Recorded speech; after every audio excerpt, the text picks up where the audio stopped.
All right, welcome in upstate. It is college football time as we get ready for Joe Bostic, one of the biggest games that we've seen in the ACC in a long time. The top-ranked Clemson Tigers at the number 4 Notre Dame Fighting Irish, but still a little bit of a salty taste coming out saying that's an ACC football matchup. I'd like to see it more in the future, but we got a big game tomorrow night and some certain roadblocks to navigate. We sure do. It's having played in the first Notre Dame game and remembering how big it was back in 1977, this is going to be a really, really, really big game. And Tigers have got a few challenges to watch out for. Been a few landmines put in our path. Got a few guys injured, but should be a heck of a game. It's going to be a great game. It's a 7:30 kickoff up there. You can see it on NBC television tomorrow night. First time that the Tigers have played a regular season matchup on NBC since 1958. Now, don't give me, they played in the Orange Bowl. No, regular season game on NBC. And we'll talk with Tim Bourret. I had him as my Zoom guest this week. We'll be with him in the next segment. And then your brother, Jeff Bostic, who played Notre Dame twice. And then I think it's been having a little conversation with his former Redskins quarterback, Joe Theismann. We'll talk with your brother, Jeff Bostic, and then close out. You know, we have Traditions Restaurant here at Lakeside Lodge. It's farm to table. It's fantastic. I've never been disappointed with the food. But one of the things in life you can't do is start a new tradition. We do have a tradition of Clemson here as a guest picker. Scott Reimer, nearly 2 decades, is host of the Tiger pregame show on WCCP. Yep, it's, a lot of guys have done the announcing thing for Clemson, and I remember guys like Al Adams and all kinds of guys. So. Well, I didn't know until earlier today that the famous Tim Bourret would probably not be at Notre Dame, be here at Clemson, if Al Adams did not give up his job as the assistant to Bob Bradley and start a magazine or a newspaper called the Orange and White. The Orange and White. That's I guess 76 or 7 maybe, and. Yeah, Tim Bourret came here my senior year. We had played Notre Dame the year before, and he was on the other sideline or on the other part of the stadium. And, what a contribution he has made. One of the really, really neat guys. And there's always a Herman McGee, a Tim Bourret, Mack, Colonel Robbins, just a host of guys that have done things here at Clemson, have really made this place special, and Tim Bourret's right there at the top of the list. Well, of course, the newest tradition, we mentioned the restaurant Traditions on the Lake, but our friends here at Lakeside Lodge, and if you're looking for something different to do, my entire family's going to be here Thanksgiving week leading into the Pitt game. And they're going to have 2 different seatings, buffet style, on Thanksgiving Day, and that's what we're going to do.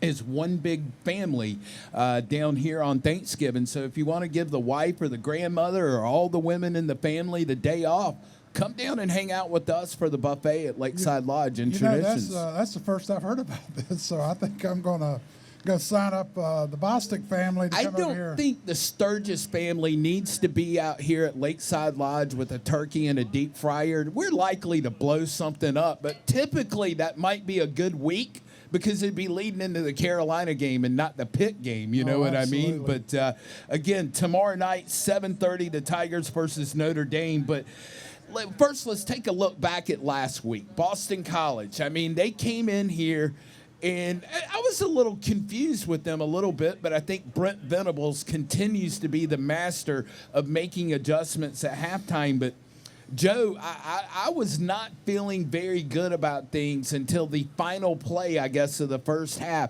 It seemed like that 50-yard field goal from B.T. Potter gave Clemson a little lift heading into the locker room because they had a lot to overcome there in the first half. Yeah, that was a strange game. The DJ Uyunglele coming in and Trevor Lawrence contracting the COVID-19 virus. It had a detrimental effect on Clemson, and it could have had a detrimental effect on Boston College too. Boston College is preparing for 16. They get number 5. So Clemson, is preparing for 16 to play, and then all of a sudden, whoa, we got to reroute this ship. So I don't know exactly who had the worst end of it. It looked like early in the game that Clemson did. It's just hard to, to focus in, and then you have, whoa, our quarterback's not going to play.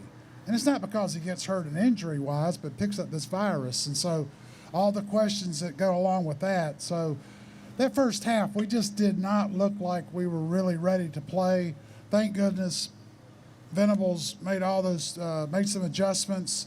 But Boston College, boy, they came in the game and were very aggressive. I felt like they stopped a little bit after halftime. Yeah. They tried to play the clock as much as they were trying to play Clemson. Well, after you played 30 or 40 plays, Venables is going to have, he's got you dialed in. Okay, this is what they're trying to do. This is what's going on. This is what we need to do to stop this attack. And, and so the athletes really stepped it up, probably got a little bit of a browbeating thing there at halftime from Coach Sweeney. But it was really we got punched in the mouth, and second half we really responded, which is good. I'm glad to see us have a four-quarter game. No problem with that. I'll also say, you can sit here and harp on the bad. I'd rather look at the good, and I just think of how far this program has matured in the last decade, or actually going back 8 years, in the fact that they couldn't survive a 14-point turnaround in the Orange Bowl versus West Virginia. Things got away from them that night with that scoop and score down there at the goal line. You managed to come back and get a win from 18 points down with a freshman backup quarterback on Saturday against Boston College. To me, that's the maturation process of this Clemson football program. Oh, I saw that ball pop out, and the first thing I thought about was West Virginia. And I was like, oh, my goodness. And it was almost the same distance. And, I mean, the guy was running to the left of the screen. I mean, it looked identical. But the two teams, that team in, I don't know what year it was, 13, 14, somewhere about that time. 12, 13, 14. But this team, a lot tougher mentally, were able to, to regather themselves. That team against West Virginia, we get punched in the mouth, we can't respond. But this team does. Yeah. And so we're a much tougher mental team. I think we got better talent too. So, it was impressive to watch, and I thought DJ played a heck of a game. I mean, not just for a freshman. If you compare him to what you might think Trevor Lawrence was going to do that game, I don't see that DJ played much worse than Trevor would have played. I thought both of them would have been an A-plus effort. So I was really, really impressed with DJ. Told my wife as we were watching the game, these next 2 years after this year, we're in good hands. No doubt. And I love watching. Listen, I love the story. He was the final player brought in. Kind of sounds almost like your brother in the wildest day. I still say it now that I know his first day as a Clemson Tiger. That may go down as the wildest day. But Nolan Turner, when that scholarship opened up, a lot of people said Dabo gave that to his former teammate's son just to take care of him. Nolan Turner continues to make plays, takes care of the things at the end of the game as well. I love watching what he brings to the table, but I think the moment I got really excited at 28-19, DJ scores that touchdown, and they cut up into the stands. And remember, last week we had Brian Brisse's dad, Rich, as well as DJ's father, Big Dave, with us. And you see, I was really surprised at Big Dave's response. It was a lot calmer. He was like, thumbs up. But did you see Rich Brisset come flying past him with his hands up, running down to the field, celebrating? And I just thought, wow, that kind of exemplified that family relationship that these two freshmen and their families have brought together. Yeah, when you bring up Nolan Turner, and I think he reminds me a lot of Jeff. Guys, like you said, the last guy in. Well, DJ and Brian, two five-star guys. All-American high school guys, 1, 2, 3, 4, 5 guys, high school kids coming to college. And here you got a guy that's probably a 3-star guy, But, you know, Dabo Swinney, just like Ed Emery noticed with Jeff, he sees a heart in there. He sees a guy that's a tough, hard-nosed, hard-working, probably a developmental sort of guy. But you need those kind of guys. You need the superstars, but you also need those rough, tough, mean, never say, you know, never back down sort of guys. And, you know, and Nolan Turner, he has had a beautiful career here. Well, to me, people are worried about the quick payoff and not what may happen 2 or 3 years down the road of being in the program. And as we look ahead to the Notre Dame game tomorrow night, that's actually one of the things you mentioned to me earlier is this Notre Dame team, and I hate to steal your line here, but I'll let you set it up with your stat because I was really impressed. But feels like an old Clemson basketball team back in the day. They got a lot of juniors and seniors and especially upperclassmen and went and took their shot. I've done a couple of interviews this week, and people have asked me, what do I expect from Notre Dame on Saturday as a Clemson, member of the Clemson media? I said, for Clemson fans, this will be the most athletic Notre Dame team that Clemson has seen in the last 2 matchups in the last 5 years. Yeah, I think so.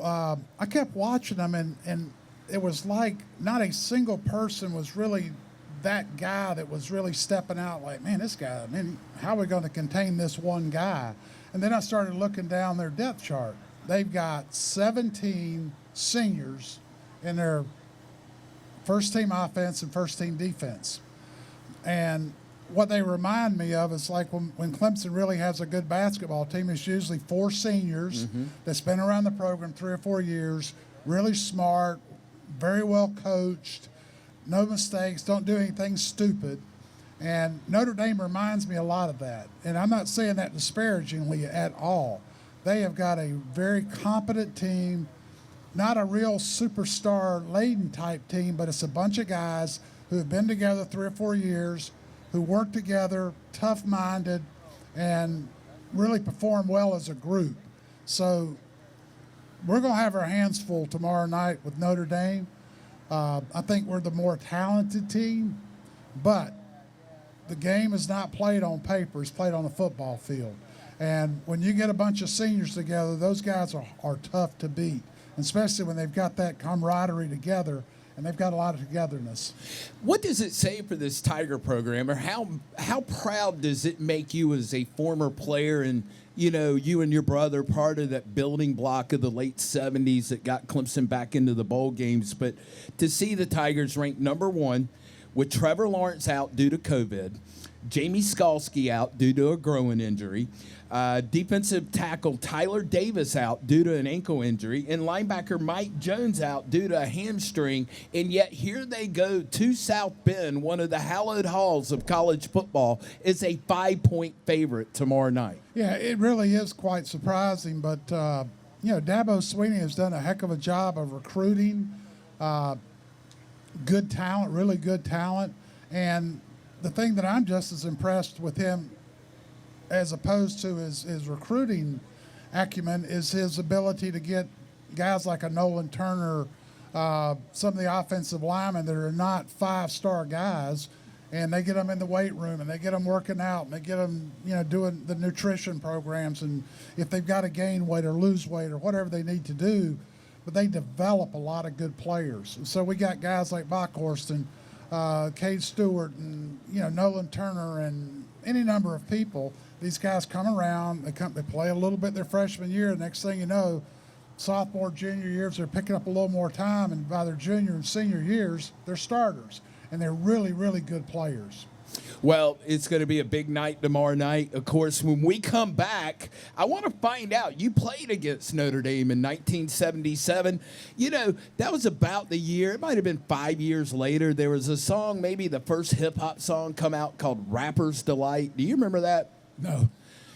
You called that game in 77 Scalper's Delight, and you were 100% accurate. So we'll talk about that in you playing the Irish. Also, what Clemson needs to do to win, and we'll take a look around the ACC real quick. Then do our Zoom interview with Tim Bourret And then bring the Bostic brothers up in this segment after that. Jeff Bostic, who played the Irish in both 77 and 79. He's going to join us. But Cindy Green Isaacs, we're live here from Lakeside Lodge in Clemson. It is the only resort condo hotel experience here in the upstate of South Carolina, in the Clemson area, actually. And, of course, you got our good friend Shane, one of the managers here. What's going on? Absolutely. I've got Shane Bounds here. He is the regional manager of the Lakeside Lodge Resort. And tell us, so Shane, I know that y'all are having a lot of fun at the tailgate parties here on Saturday, even on away games. Tell us about that. The away games are great too. We get a good crowd. Everybody comes in, hangs out in the dining room, the bar area. We have plenty of TVs, so everyone can check it out. With Notre Dame being a night game, we may even put some TVs outside. That'd be awesome. And you've got some great food specials and some drink specials. I know that everybody enjoys those. But now also, Lakeside Lodge, you've got something going on for the holiday season too. We do. On Thanksgiving Day, we're going to have a Thanksgiving buffet for everyone that's coming in. I know that there's a game that weekend. A lot of people will be coming in early. A lot of the players' parents have expressed interest, wanted somewhere to go, so we're going to do a buffet. We're going to have 2 seatings. The first one's going to start at noon. The second one will start at 3 p.m. and then get everybody fed, and the bar will be open the rest of the night, and everybody come and have fun. And what a great idea, especially when you've got these guys that are here. They can't actually leave the campus because they've got a game the next weekend. So what a great way for parents to come in and spend the weekend and have a great holiday dinner. Plus, you don't have to cook. You don't have to clean. All you got to do is pay for the meal. Leave the cooking and cleaning to us. All right. So, hey, come on in to Lakeside Lodge Resort and have a great time, either for the football games that are either away or home, and also for the Thanksgiving dinner. I do want to give a shout out to Sassy's of Clemson for my coat that is made especially for Sassy's store in downtown Clemson. All right, thank you, Cindy. Of course, the best looking part of our broadcast crew here. I think that is no doubt about it, and she even made Shane look good there as well. Hey, listen, of course, we're so thankful for all of them here at Lakeside Lodge, but Benson Ford and Nissan just re-upped. 3rd year that they have been a sponsor of Clemson Sports News, and we want to thank David Crow, the general manager, everybody out there. And if you're listen, go get your deals now. 15,000 people are supposed to be at Notre Dame tomorrow. You buying that one after some of the things that have gone on this week? It's been a crazy week, so I wish me and my family. Leave it at that. Yeah, I wish my family and I could be there. I've always wanted to be there and go to a game, but there will be another time and another day, and hopefully when COVID flies off into the sunset, we'll be able to watch a Notre Dame game and play them sometime in the future. All right. If there's a legend here at Clemson, Tim Bourret, we call him Encyclopedia Tim. He has been on fire this week with his Twitter account at Tim Bourret. Of course, he is a 1977 graduate of Notre Dame, 1978 master's degree from Notre Dame, and then shared the story of, I know your love for the old Holiday Inn in the late 1970s. I had no clue that Notre Dame stayed at the old Holiday Inn here on 123 in Clemson the night before kickoff in 1977. I did not know that one either. Well, you're going to find out some other things because I caught up with Tim this week, and of course, he's an honorary alum of Clemson. He loves this university. 43 years that he has been part of the athletic program here at Clemson University, and here's a few minutes we spent with Tim Bourret. All right, welcome back into Lakeside Lodge. Listen, it's Clemson at Notre Dame week, and we are blessed to have on the legend Tim Bourret. He is a 1977 graduate of Notre Dame, 1978 master's degree.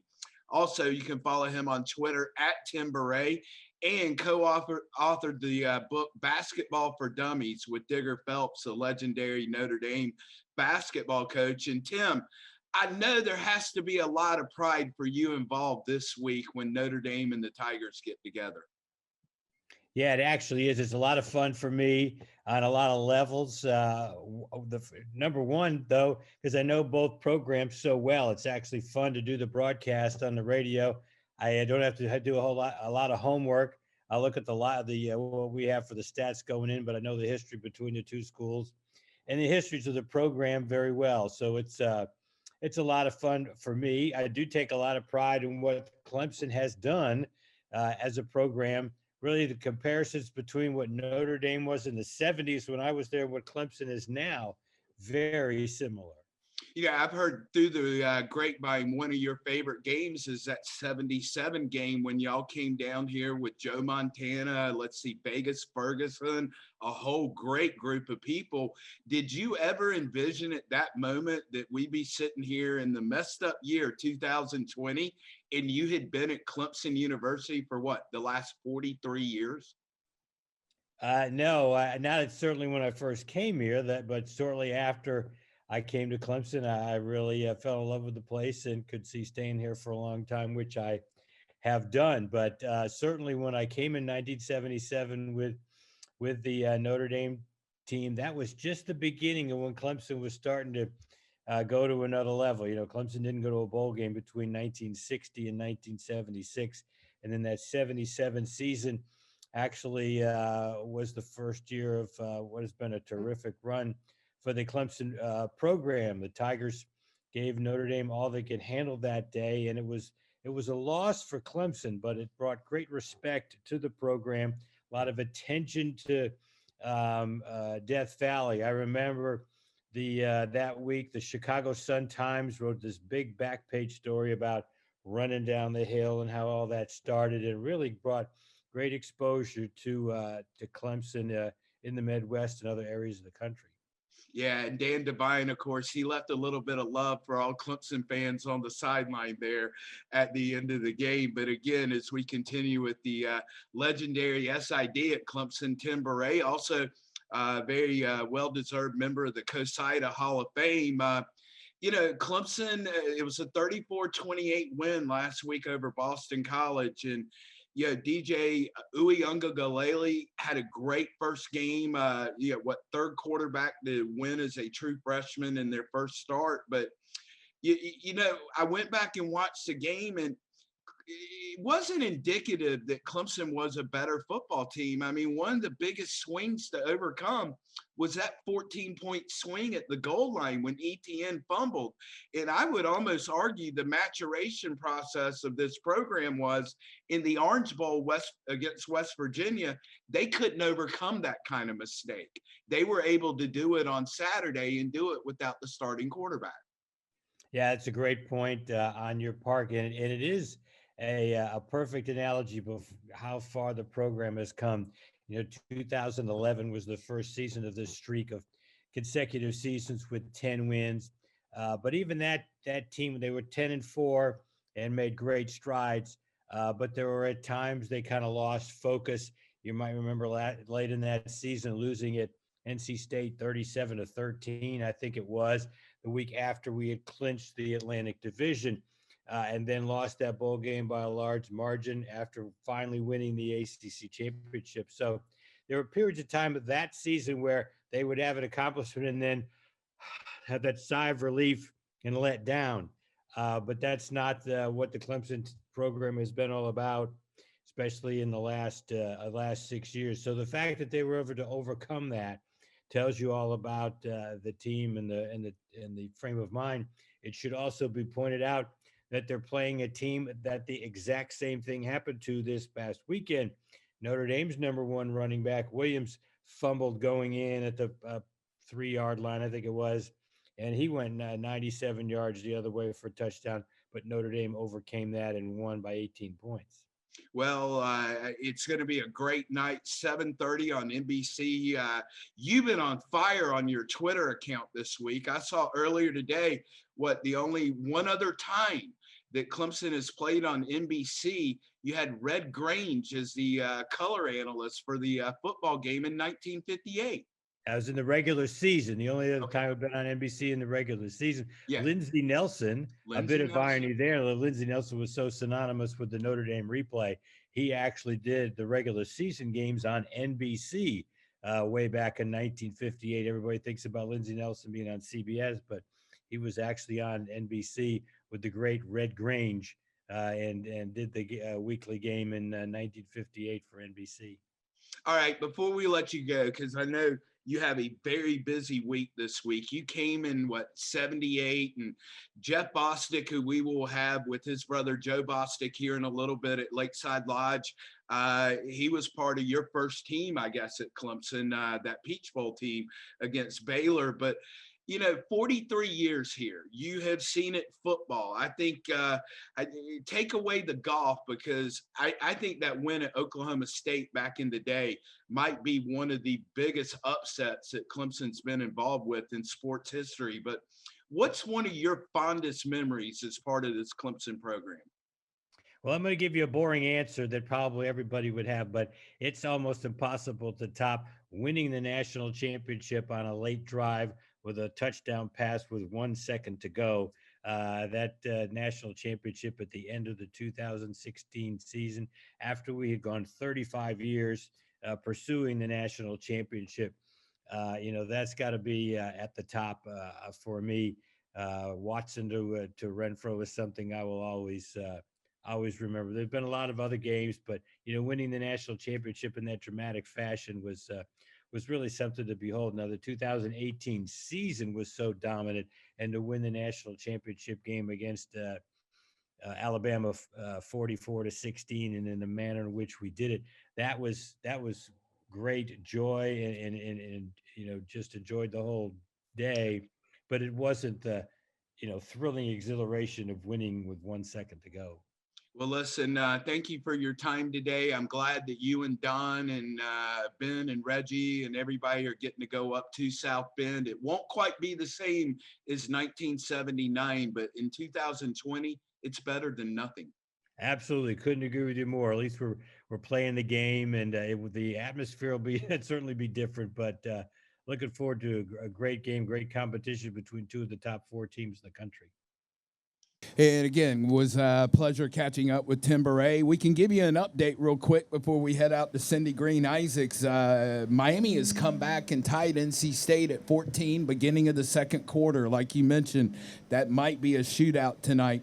Other games in the ACC, we'll do our pick'em with Scott Reimer, the host of the Tiger pregame show here in the final segment. But Liberty, first time they're ranked. They're at Virginia Tech. Virginia Tech's unranked, but a double-digit favorite. That goes to show you college football rankings in 2020. North Carolina's at Duke. Boston College is at Syracuse. Pitt's at Florida State. And Louisville's at Virginia. So it was like the ACC schedule makers knew. Leave it alone. Let Clemson and Notre Dame be the key game for this weekend. It appears that is the game, and we've all been looking forward to this, and it'll be a big one. All right, before we head to Cindy, what phrase was created in the rain that night, 5 years ago in Death Valley, when the Tigers stopped the 2-point conversion to win 24-22, I believe it was, over Notre Dame? Do you remember? I don't remember the phrase, but I remember Ben Boulware making a humongous play on a 2-point conversion. They had stuffed the line and tackled Deshaun Kaiser on which I thought was a horrible call by Brian Kelly, unimaginative quarterback keeper to the right, and we stuffed it, and it was a hell of a game. Well, that was Dabo in the rain. You got to bring your own guts. So that's where the whole BYOG thing came from. And we want to remind you guys that you can get your BYOG gear here at Lakeside Lodge and at the tent, or go online at byoggear.com. And remember, this goes to support the All In Foundation. They've got the mask built in to these sweatshirts, a very cool line of gear. But hey, that's one thing with BYOG gear. We're always going to be thankful for the Notre Dame Fighting Irish. Absolutely.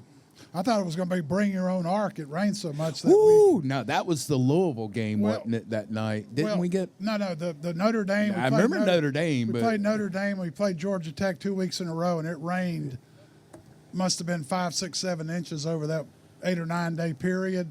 And I mean, it was just water everywhere. Yeah, you couldn't park in certain parking lots and the whole 9 yards. But classing up our show is our friend Cindy Green Isaacs. And listen, she's got a little story from somebody that's been a huge part of our CSNs at Lakeside Lodge. Thank you, Mark and Joe. I'm going to tell you something. At that Notre Dame game, the rain was so hard, but I will let you know that my niece, Janae, was driving from Atlanta to Clemson to come to the game and put a sign on the truck that said 2 tickets for sale, upper deck. And can you believe it? People stopped her and actually bought those 2 tickets for $300 a piece as the rain was pouring down. So people were still coming to that game, and I've heard several people say that was the most fun that they had had at a Clemson game, standing in that rain and cheering the Tigers on. But I am here with Zach Wagner. He is a senior studying communications at Clemson, and he is an intern for Clemson Sports News. He has been with Clemson Sports News for a year. And tell us a little bit about that experience. Yeah, so I basically am a staff writer here, and I get player availabilities on Monday and Tuesday, and I write feature stories, and I got to interview Big Dave and Brian Bruce's dad that was on the show last week, and Gary McDaniels, our publisher, kind of just gave me the keys this year and said, write whatever you want, and so it's very freeing to have that freedom to kind of write whatever I want. My first 2 years of college, I was at Western Michigan University up in Michigan, and I was more on the stats side of things, keeping stats and taking stats, and so I'm doing what I love to do now, which is write about sports. And you also help out with this whole setup. Yeah, I get here with Gary at 4 o'clock every Friday and set the production up, and he's teaching me stuff that I wouldn't even know what to do with the cords and where they go and what you plug them into. So, Gary McDaniels, he's my boss, but he's also my family down here. That is awesome. Now tell us a little bit. I know that you're doing this and you're getting a lot of experience, but what do you plan to do with this for the future? So after I graduate here in the fall, I'm going to go back to Michigan probably and work as a graduate assistant at Western Michigan. Just go back home, be close to family because I'm about 12 and a half hours from them right now. My goal is to work for professional either basketball or football team down the road, either covering them or working in their athletic department. That sounds wonderful, Zach, and you've done a great job here. And everything just runs nice and smooth, you guys. But I also want to give a shout out to that guy right there, Jared. He is our cameraman. He makes me look good. Mark, how about it, buddy? Donnie, Joe, and Mark, you guys, we all look good because of that guy right there. Thank you, Jared. That's the ultimate suck up for somebody that doesn't need to look good. No, all the filters and makeup should be over here, you know? She ought to be thanking her mom and dad.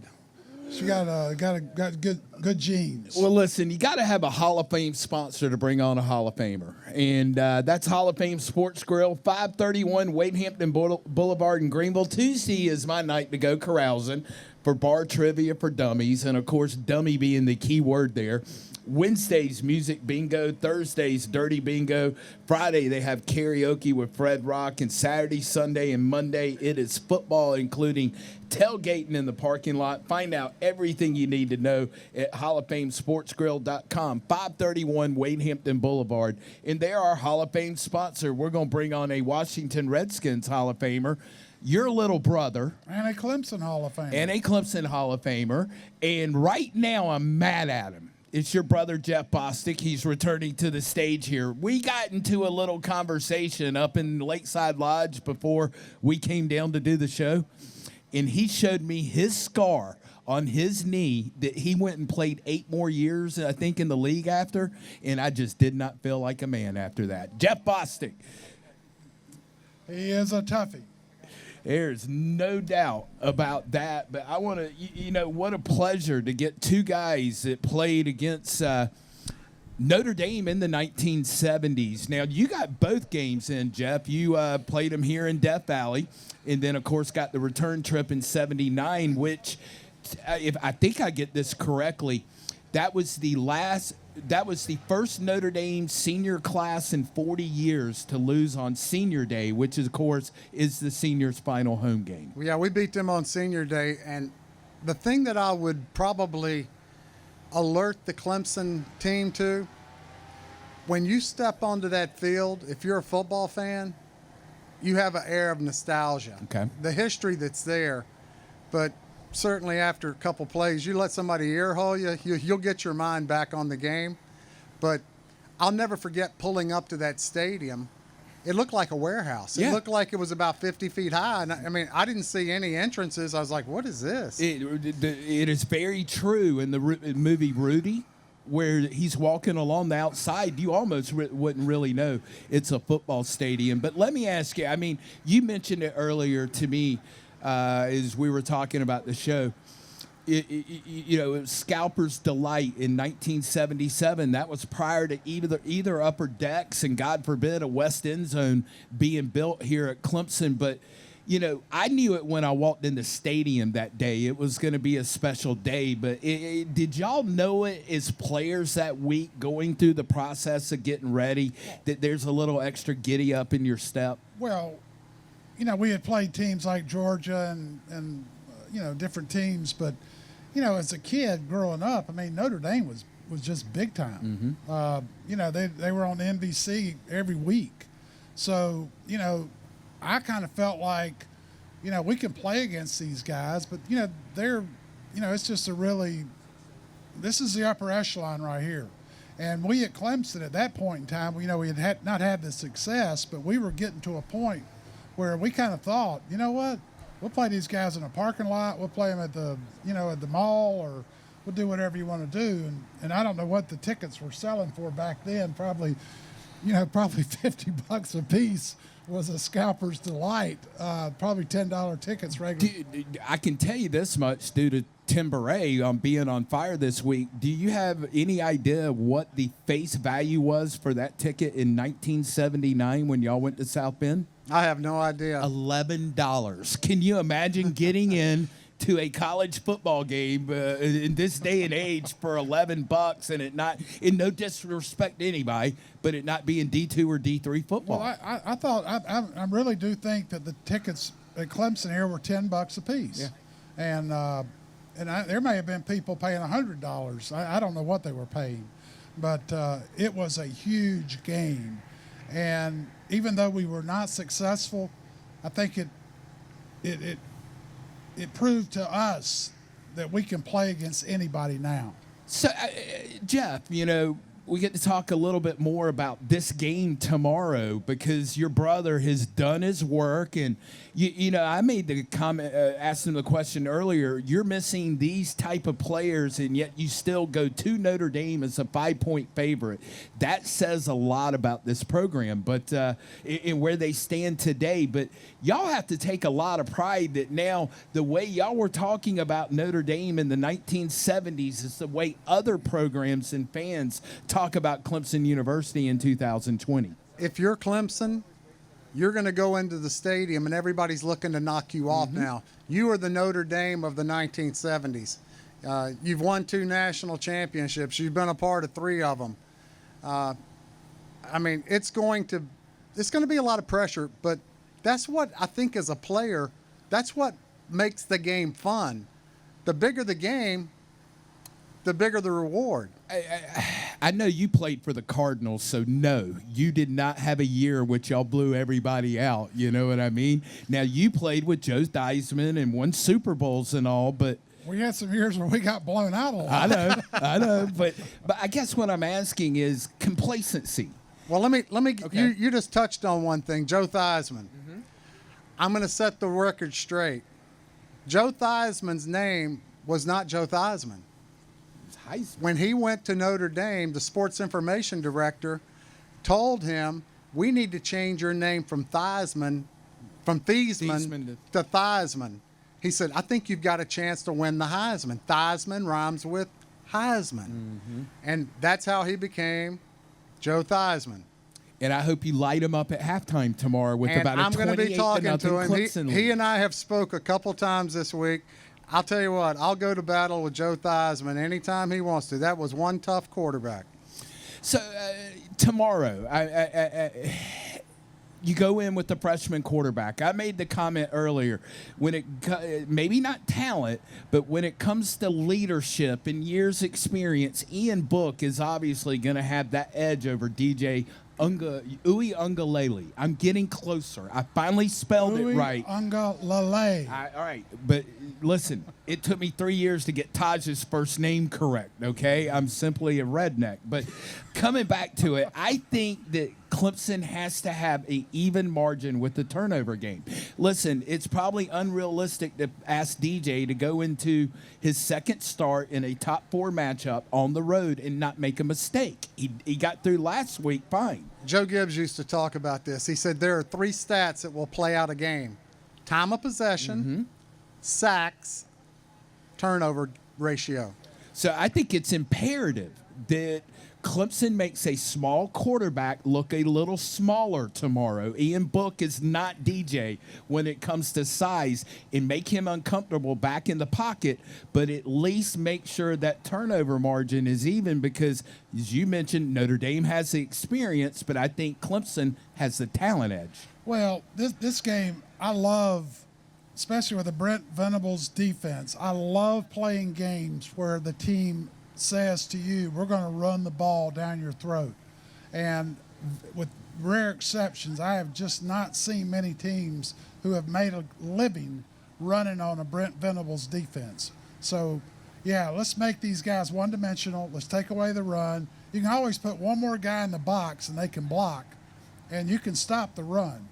Now you make yourself a little more vulnerable to the pass, but I don't see Ian Book being the type of quarterback that's just going to make big throw after big throw after big throw. Now, if he goes 35 for 42 tomorrow and passes for 350 yards and they win the game, so be it. I mean, I think you want to make, and he is a good running back. He is a sophomore by the name of Kyrene Williams. He's rushed for 600 yards on the year, but an average of 5.7 yards per rush, 7 touchdowns. But I think you want to make him beat you, if you know what I mean, because if that's the case, then I will put my chips on Brent Venables. Well, if you're Brent Venables, 7, 8 people in the box, if they like to run the ball and you take that away from them, make them beat you with something they don't like to do, and that's throw the ball. But the best defense is an offense that controls the clock. If Clemson gets 33, 34, 35 minutes of possession, that takes a lot of pressure off of a defense. And believe me, I was in an offense in Washington. We controlled the clock. At what point in the fourth quarter, even in a close game back then, I mean, y'all might be the most legendary offensive line with the name the Hogs, but you had a guy by the name of John Riggins back there, even a George Rogers on the run to one Super Bowl championship. You had to know with 10 minutes left in the game, these guys don't want anymore. Yeah, it's tough when you look at a guy back in the era. And Joe Jacoby's 6'8", 350 pounds. Nobody had ever seen anything like that. And, you know, Russ Grimm was about 6'4", 315. I was a little guy, like 275, 270. Mark May was like 6'6", 315. And George Stark, our older statesman, he was kind of lean guy, real athletic guy. And George was like 6'6", 270. But, you know, here's the thing. You can break somebody's will by taking away what they want to do. Right. But you can also break somebody's will by cramming it down their throat, too. Yeah. And you know, again, Travis Etienne, he had over 200 yards all-purpose last week. He stepped up when he needed to, and I think, again, he's going to have to prove this is why you came back for that senior year to move up the draft board, but also to have another shot at a national championship. You know, Brian Brissy last week and DJ and some of the other guys, young kids, were really making some big time plays. But you know, you need 2 or 3 senior leaders. And Etienne, even though he didn't have his most prolific rushing game, but I'll tell you what, he made some humongous plays. Now, another stat that's going to come into play here, how good is Notre Dame? Yes. The teams that they've played this year, I checked this out: a 2-5 Duke team, a 1-5 South Florida team, a 2-4 Florida State team, a 2-5 Louisville team, a 3-4 Pittsburgh team, and a 2-5 Georgia Tech team. It sounds like their favorite numbers too. Yeah, they have won. The teams that they've played combined record is 12-28. They haven't played anybody, so some of these stats that are out there may be a little skewed due to the competition they've had to deal with. I think you're 100%. You can make numbers work however you want to in any way, shape, or form of an argument, but I keep coming back to this one. These are the games that Dabo Swinney he's made for. Yeah. 21-7 in top 10 matchups, and I would bet you 2 to 3 of those losses came in the first 7 or 8 games. I mean, minus a loss to LSU or one loss to Alabama in a championship game, there haven't been losses to top 10 teams in a while. No, he's big time, and he's making, and he'll tell you. He said we're built for stuff like this. Well, I think Joe would agree with me. When we're going into a big game, your emotions and your mental preparedness, it steps up. Mm-hmm. You're going to do your part to be ready to step on that field. I'm an old sound guy from being back on the road with bands. Couple of good ones. We toured, tour buses, whole 9 yards. You knew when you were walking into a building that night with 1,500 fans as opposed to a Tuesday night in front of 100 fans. You were dialed in. You wanted to deliver that performance, and you wanted to deliver that message. Well, Clemson's going to go against the legendary Notre Dame on national television that everybody in the country can see the Tigers and see what they're made for. And let me say this, DJ, for his first game as a true freshman, he did very, very well. I love seeing the passion of DJ's family and Brian's family there in the stadium on Saturday when they closed that score in because I was really worried for the upstate of South Carolina for a little bit.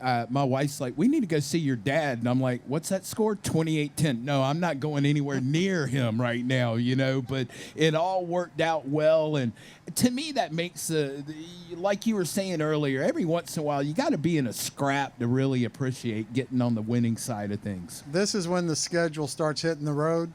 You've played the cupcakes typically by this time, and you're getting a little bit more of the meat of the schedule.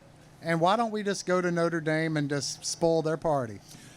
But you know what? Have they had a party since 1989? I mean, 30-0 beat down in the Cotton Bowl. The other time they really asserted themselves, and that was to Clemson a couple of years ago. The only other time they've really been on that national stage, I mean, they were down to Alabama and Miami 28-0 so fast that, Saban had the third and fourth string in before halftime was there. Well, this whole deal is every week, and we say it over and over and over and over and over. It's just, we got to take care of what we do. That's right. What Notre Dame does is great. They got great athletes. They got very well coached team. Do a lot of good things. Bottom line is, if Clemson goes in there, plays Clemson's football game, plays the game, everything will take care of itself. I don't care if we got a freshman quarterback. We had a freshman quarterback the last time we beat them in Dallas. Trevor Lawrence was a freshman quarterback. Had a heck of a game. And I'm expecting another big game out of DJ. I think he is going to be the best quarterback on the field tomorrow night. As long as he doesn't hurt somebody. And that's what Dabo was saying. My only fear about DJ was him hurting one of our wide receivers. But speaking of taking care of you, we're going to come back with our picks of the week. And here, Jeff, we're going to be bringing on Scott Reimer, the host of the Tiger pregame show. I believe 17 years this year, 237 consecutive games that they broadcast. But that's what you call a tradition. But speaking of letting somebody take care of you, again, Benson Ford and Nissan, third straight year they've been with Clemson Sports News. And David Crow, the general manager, let him go out there and take care of you. It doesn't matter if it's new, used, or anywhere in between. But let's get to our friend Cindy Green Isaacs and see what she's up to. Hey there, guys. I've got Ethan here. He is a sophomore at Clemson studying political science. He is from Charleston, South Carolina, and he has a question for you guys. Hey, so if the Jets have the #1 overall pick, is there any chance Trevor Lawrence stays at Clemson? One more year? Well, that is the $64,000 question, or maybe the $64 million question. No, that'll be more than 64 million. My personal opinion is that he needs to go ahead and go. And I think New York is a perfect place to be. I think you also got to look that they have 13 picks in the first 3 rounds during next year, the following year, and the following year. You know what? You can rebuild a program that way. And I promise you, if he could win with the New York Jets, he would be the next Broadway Joe with the whole sunshine I think there was a And guy here's the named- other thing. If you're the first pick in the draft, you're going to go to a bad team. Yeah. So you're going to have to be a part of a rebuilding. So that's what's going to happen if he waits till next year or he goes this year. Jalen Waddle, you know, he'll probably be able to come back, but will he ever have that burst of speed that he had before breaking his foot on the opening kickoff the other week against And Tennessee? I've heard this rumor that a guy named Namath, he did all right with the Jets. So, you know, I think if I were He had a guy named Riggins with him, too. Well, I would say this much. If you win in New York, you can write how much money you make off the field. Forget how much you're making on the field. I'm talking you will be a spokesperson for every Fortune 500 company out shampoo and there. hair products, I mean, he's going to make $1 zillion on Well, that. I can tell you who would not make a dime if it came down to shampoo and hair products and sponsoring. That's our next legend here on the show. It's Scott Reimer, the host of the Tiger pregame show, 17 years. You would have actually thought that I paid you money, Joe Bostic, to set you up with that. But, again, there are few traditions in life. Clemson has a lot of them. And one of the traditions we have is, Scott, I think you were telling me earlier, 237 consecutive broadcasts. Well, that's right, Mark. But when you start talking about legends, these guys are the legends. That's right. When I talk, you and I talk on microphones. No. You don't have to. You can't become a legend talking on a microphone. These guys did it on the field. No. And we get better every year. In your mind. Yeah, we've knocked down 10 more guys each week. You're not legendary until you are broadcasting in the front of that one bar back in the day. We've got purple and white camo pants on for Military Appreciation Day.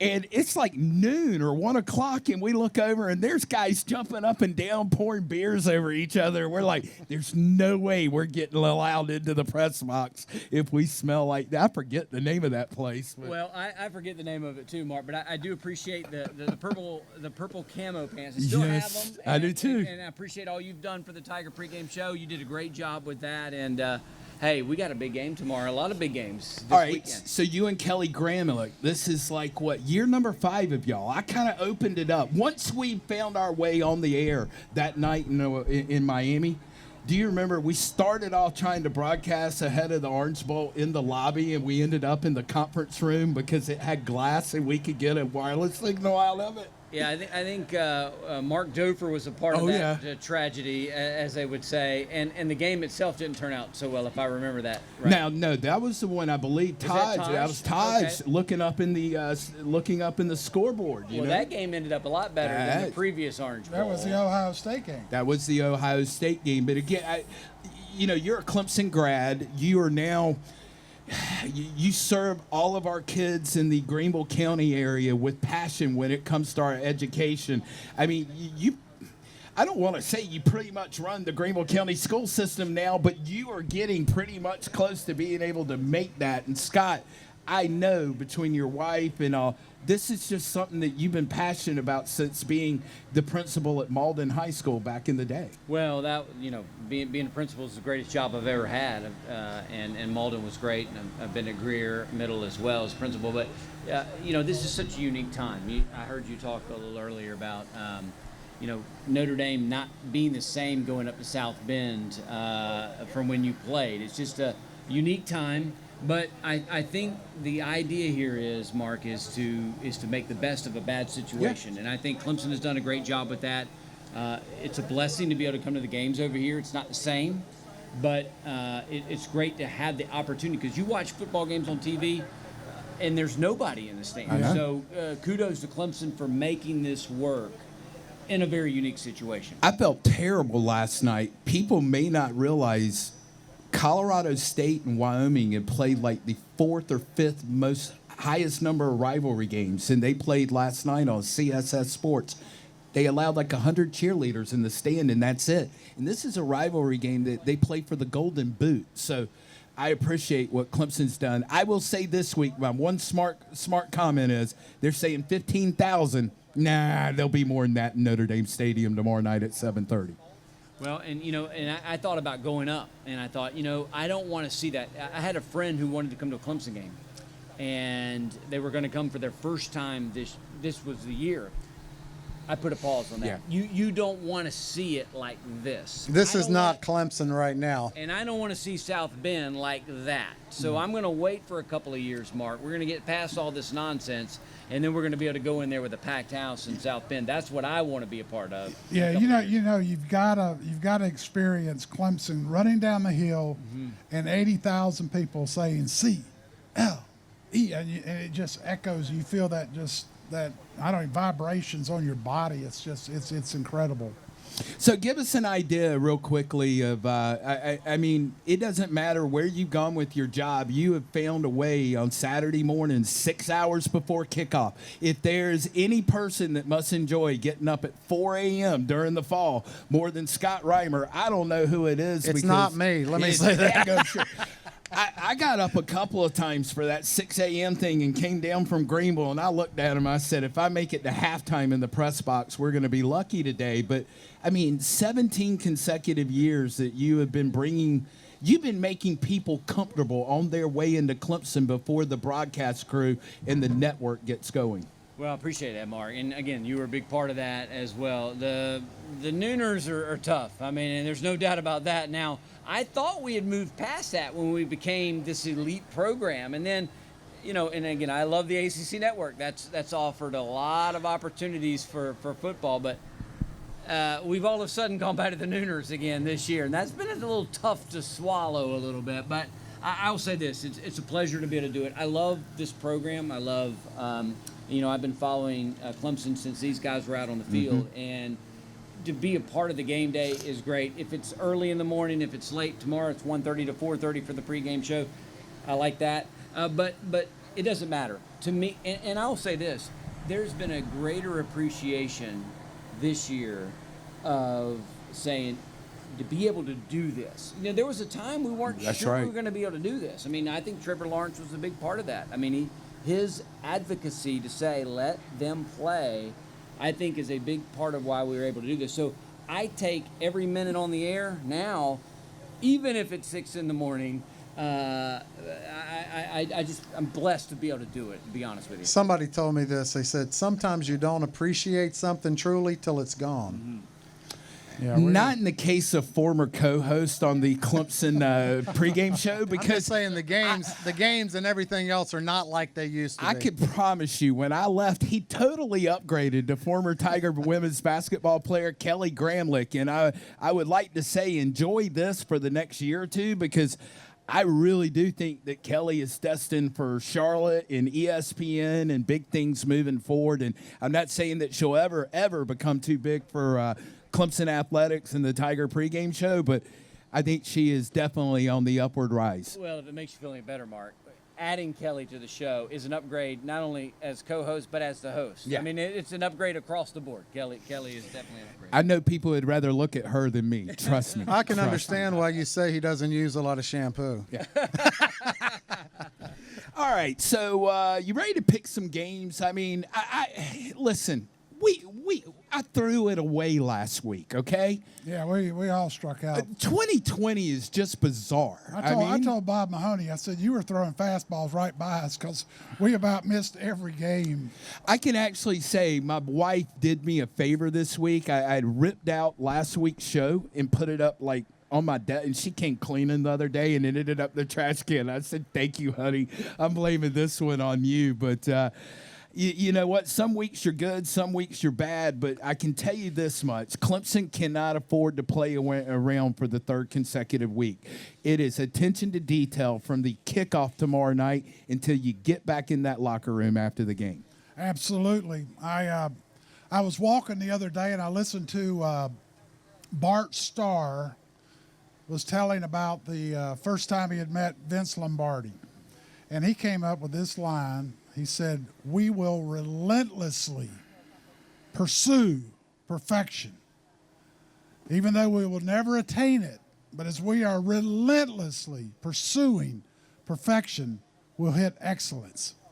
And then he said, he leaned in and he said, "I'm not the least bit interested in being just good." And that's what Clemson, in my mind, has got to do. They have got to relentlessly chase perfection, and they'll get better. But we cannot have the performance we've had the last 2 weeks. We gotta show up from the get-go, make plays, play Clemson ball. Defense has got to be in sync. Didn't play well the first half. Everybody's got to be in sync. Yeah. Yeah. All right. So, I mean, now that you got me fired up to go run through the banner here and, play my high school football on Friday night, which way you going? The Tigers or Notre Dame? Oh, I got to ask, okay? It is. The Tigers will leave South Bend, adding to the record that young Jeff started in 1979, and we will be 2-0 when they leave South Bend about 12 o'clock. I bet I know how you're going. I can tell you the score before it starts. Okay. It'll be 0-0. I knew you were going there. I think Clemson It'll be beats tied. them. I think Clemson beats them 24-14. I like that, 24-14. I think the key is on the outside, the wide receivers. And I'm talking about Ladson. I thought Cornell Powell gained ball from last week. Yeah, what a great game he had. He absolutely did. DJ's going to be fine. We know what we got with Amari. We know what we got with ETN. We need somebody on the outside to pick up those big third downs. I actually think that's where ETN might be big tomorrow, in the fact that, number one, he has become so much better out of the backfield, but use him in a variety of manners. I don't care if it's the old, sneak him out on the side, whatever. But if you get them over pursuing, then that might open the rushing game. I'm going to go Clemson. I tell you what, I thought about it for a minute because, you know what, the ACC could be the benefit of Notre Dame win and then Clemson knock off Notre Dame. I'm not worried about that. The way 2020 going, just handle your business right here in front of you. All right, West Virginia is at number 24 Texas tomorrow. Texas is, I believe, I think they're a 6-point favorite. We don't go against the spreads here, but 2 weeks ago we were writing Texas off. Now they knock off Oklahoma State. There's not a Big 12 undefeated team anymore, and Texas is back in the top 25, ranked number 24. But I'm telling you, I think Neil Brown, if he continues to improve, that he is a coach that is attainable for South Carolina in the future.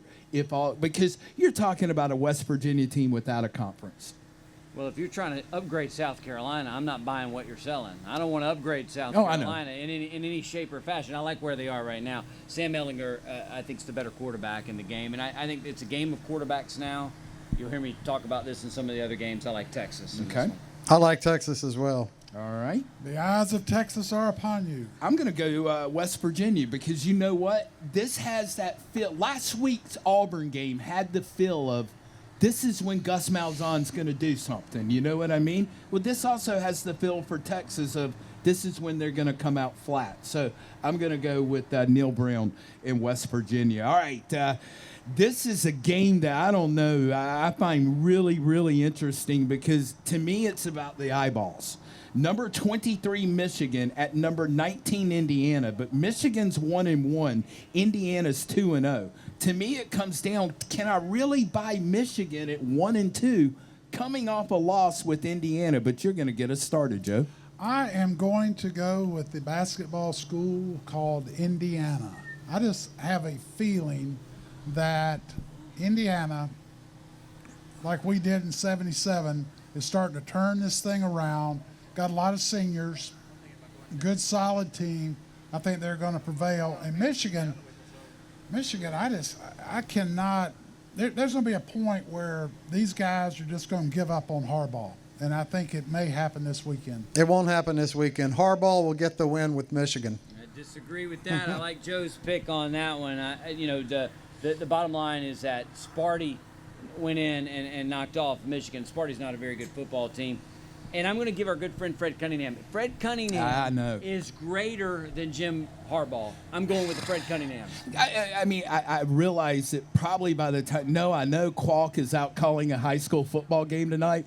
I'm going to go with Michigan, but I would expect between Qualk and Fred Cunningham that my yard could get rolled but an hour between leaving Lakeside Lodge and here. But, yeah, I ought to go Indiana just for the fact he had to miss his, first Indianapolis 500 in the better part of a quarter century, did our friend Fred Cunningham. All right, we could all use a cocktail after this week. We have the world largest outdoor cocktail party, which apparently that's why they've quit counting votes. But number 8 Florida versus number 3 Georgia. The Georgia Bulldogs are a 3-point favorite, and I don't know, man. This one's going to get testy on the field tomorrow because Dan Mullen got away with bloody murder on only a $25,000 fine last week when he basically went out at halftime and started a brawl between the Gators and Missouri. Yeah, it wasn't a good look. No, and bad look. I don't get into all the fines and all that kind of stuff per se, but it wasn't a good look. And I thought that that was a recipe for a mess. We've had a mess over here between Clemson and South Carolina one year, and the coaches, to their credit, were not a part of that problem. He was a part of that problem that day. I go back when we start talking about these games. I look at the quarterback, Stetson Bennett, a utility guy, in my opinion. I don't know how he wins a big game. Kyle Trask I wouldn't go to war with Kyle Trask, but I'd go to war with Kyle Trask before I'd go with Stetson Bennett. I think Florida wins the game. Jeff? I would agree with Florida. I think they'll get past Georgia. Yep, I'm. All right. I can't go with a 5'3" quarterback. See, I like playing the stats, I guess. I'll go Georgia, and I was planning on going go Gators because I'm with you. I'd rather go to bat with Kyle Trask than Bennett any day of the week. But what's the fun when everybody goes in one direction? You know what I mean? But to me, I think Georgia's defense is a little bit banged up, and that may be an issue for the Bulldogs tomorrow. But just to make things interesting, I'll go the other direction and take the Bulldogs. Now, I went after this because I was looking for a game that I thought we might go two apiece. Tennessee, all right?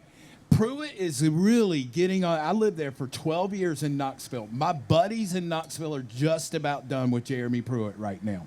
Like, you just don't know what you're going to get from week to week. I thought Sam Pittman being hired as the offensive line coach at Arkansas was the most underwhelming hire of the year last year, and now I will turn around and say I was wrong. I think that hire has had the highest paid off for anybody this year. But Tennessee at Arkansas, the Hogs are a 1-point underdog at home. I like Arkansas. I like their tenacity. I love the way they play. They are tough. They don't make a lot of mistakes. They are going to battle you for 60 minutes. And Tennessee, to me, just has not seemed to be a real tough-minded team. So I'm going with old Arkansas. I like Rocky Top, but I'm going to pick Kentucky, Arkansas. I like the song Rocky Top, but I'll go with Arkansas. The song's great, but I'm with you.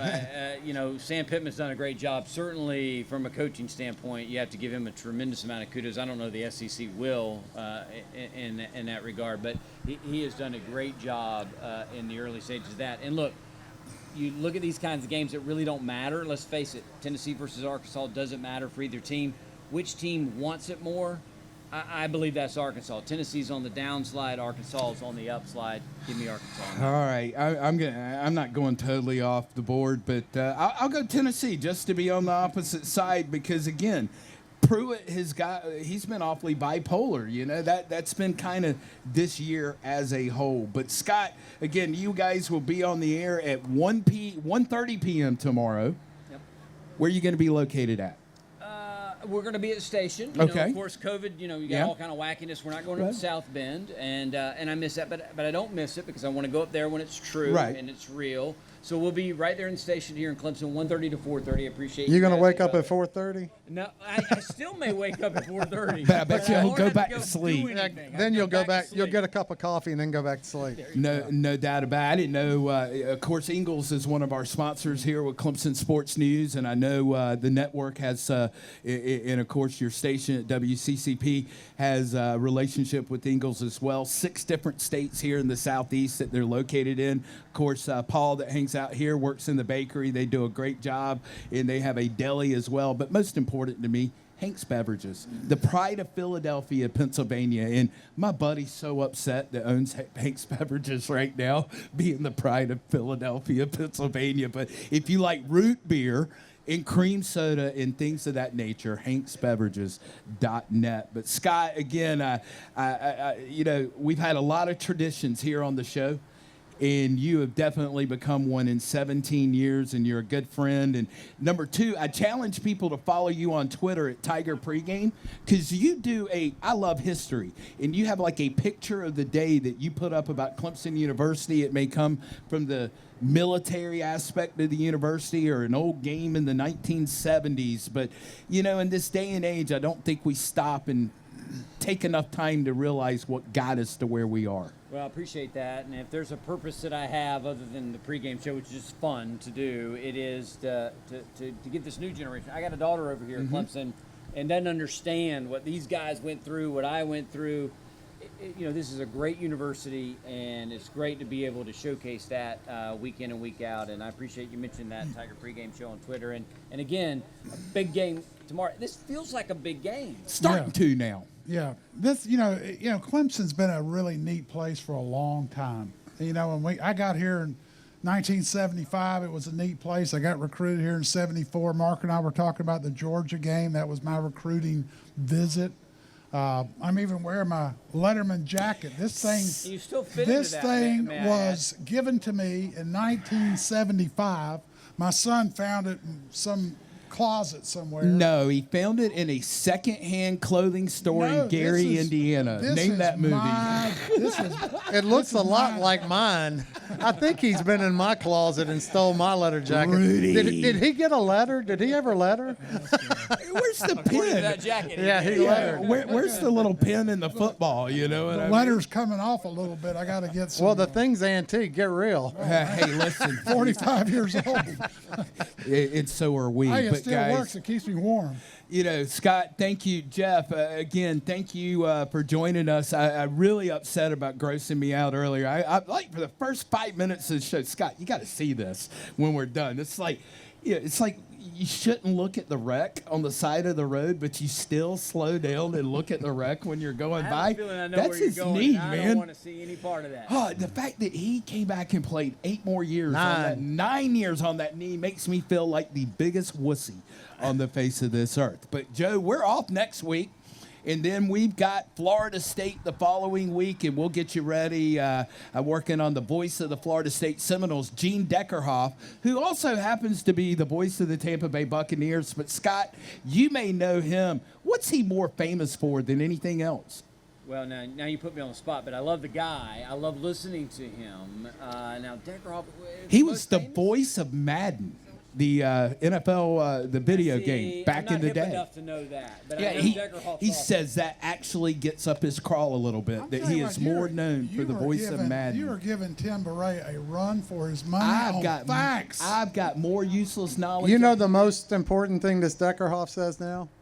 Tom Brady under center. But no, Gene, listen, that is absolutely one of the greatest guys out there, and he kind of took me under his wing 10, 12 years ago, and I was in the room. They didn't really know what to do with me at ACC football kickoff because I didn't have a live show, but they said, we're going to put you in the room with all the voices. What a dream come true.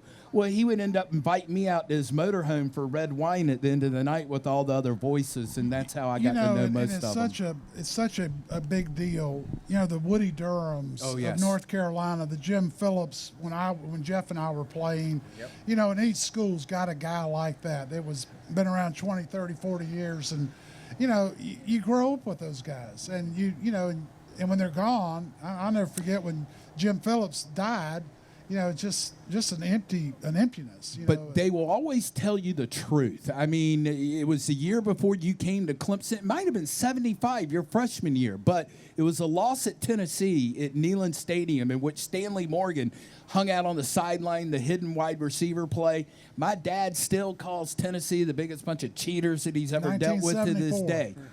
And I asked Bob Kessling, who used to be the Jefferson Pilot play-by-play game for the ACC Game of the Week, and John Ward, who is their Jim Phillips from back in the day at a wedding reception, about that play. And John Ward looks down and goes, "Not my proudest moment as a Tennessee Volunteer." And who else are you going to get that from but the voices? They will tell you the truth.